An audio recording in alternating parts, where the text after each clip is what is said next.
नमस्कार दोस्तों, मैं राजकुमार मौर्य प्रखर इंडिया यूट्यूब चैनल में आपका स्वागत है।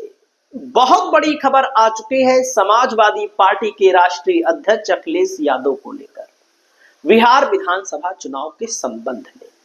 दोस्तों, बिहार में जो विधानसभा का चुनाव हो रहा है 6 नवंबर को पहले चरण की वोटिंग है और पहले चरण की वोटिंग के पहले समाजवादी पार्टी के राष्ट्रीय अध्यक्ष आज पहुंच गए हैं बिहार।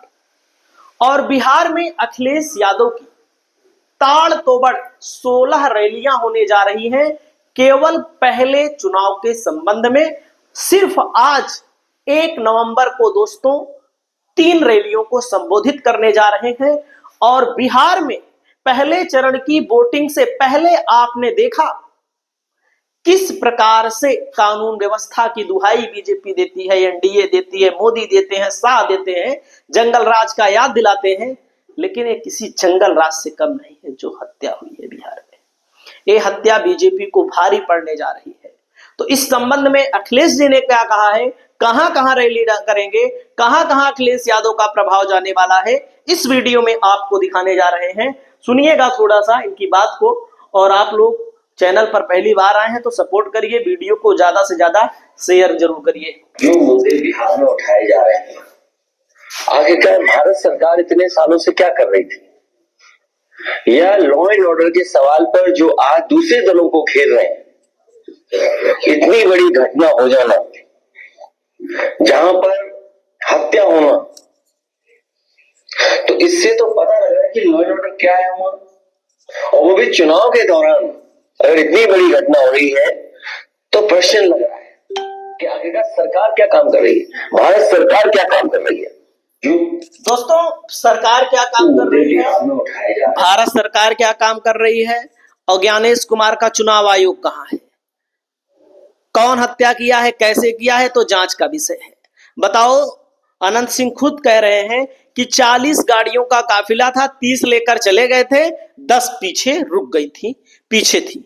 आप सोचिए थोड़ी देर के लिए, कौन सा प्रत्याशी है, कौन सा डीएम है, एसपी है, चुनाव आयोग का अधिकारी है जिसने 40 गाड़ियों की परमिशन दी। और दोस्तों, जो प्राइवेट हथियार होते हैं किसी के पास चुनाव के संबंध में जमा करा लिए जाते हैं। नीतीश कुमार सुशासन के नाम पर कलंक है इस वक्त में, एकदम साफ साफ बात है, क्योंकि झूठ बोल रहे हैं, जनता को मूर्ख बना रहे हैं। भैया 20 साल पहले, 25 साल पहले क्या परिस्थिति थी, उसकी तुलना आज से तो आप कर नहीं सकते हैं।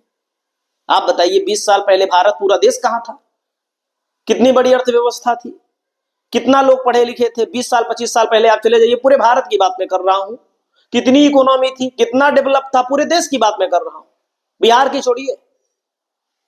तो 20 साल पहले जो चीज थी उसी की चीज की दुहाई दे रहे हैं। और उसके अलावा मैं आप सभी साथियों को बताना चाहूंगा, एक है बड़बोले भोजपुरिया के आंकड़े, भोजपुरिया के नेता, और कभी बढ़िया हीरो भी हुआ करते थे।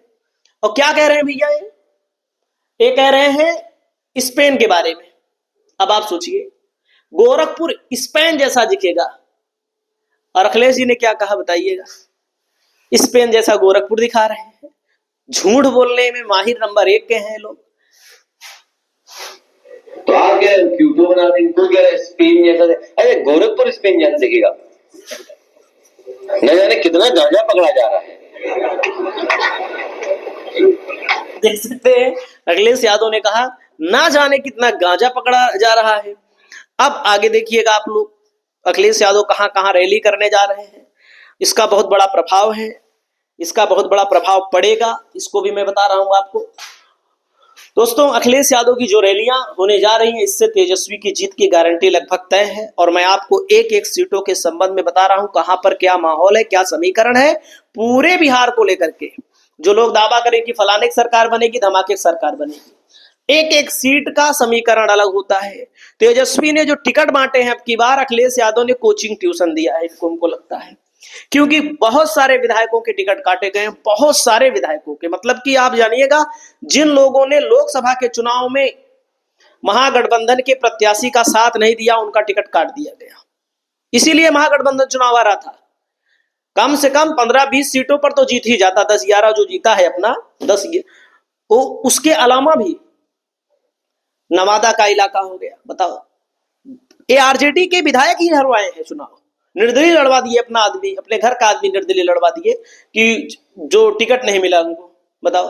विधायक भी बने हो, विधायक का भी टिकट चाहिए, सांसद बनोगे तो सांसद का भी टिकट चाहिए, सांसदिक चुनाव आएगा, और उसके अलावा जिला परिषद में भी तुम्हारे परिवार से टिकट चाहिए, उसके अलावा सरकार बनेगी तो मंत्री तुम्ही को बनाना है। ये लोगों ने, आरजेडी वालों ने ही हरवाया है आरजेडी के नेताओं को, क्योंकि आरजेडी ने प्रयोग किया था यूपी वाला, यूपी का अखिलेश का प्रयोग किया था, लोकसभा में थोड़ा बहुत किया था। तो इससे देख लीजिए, नवादा की सीट आप देख लीजिए, शिवहर की सीट आप देख लीजिए, कौन हारा। ये सब गेम था। आरजेडी के जो जो विधायक गद्दारी किए थे, सबका टिकट काट दिया तेजस्वी ने इस बार।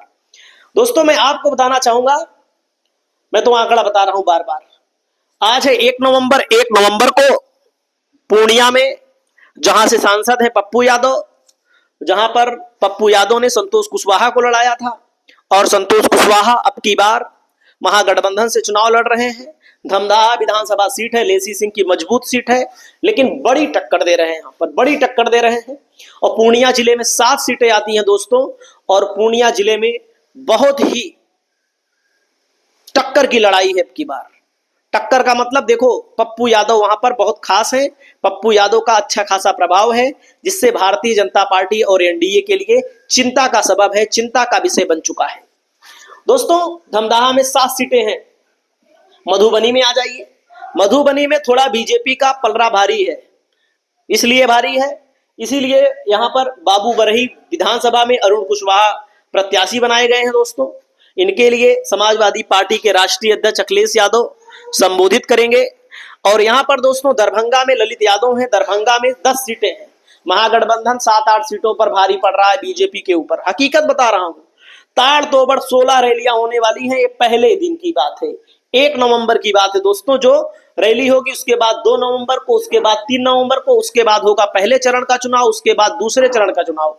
समाजवादी पार्टी के राष्ट्रीय अध्यक्ष अखिलेश यादव का जो प्रभाव रहेगा, जो महत्व ज्यादा रहेगा, पहले चरण में जो रहेगा वो तो रहेगा ही, दूसरे चरण में ज्यादा रैलियां होंगी। दूसरे चरण में ज्यादा इसलिए होंगी क्योंकि दूसरा चरण उत्तर प्रदेश से सटा हुआ है, कई इलाकों में समाजवादी पार्टी का पलड़ा भारी है। भारी का मतलब है जैसे जो उत्तर प्रदेश से सटे हुए इलाके हैं, यहां पर दूसरे चरण में चुनाव है। दोस्तों देख लीजिएगा, और मैं आपको बताना चाहूंगा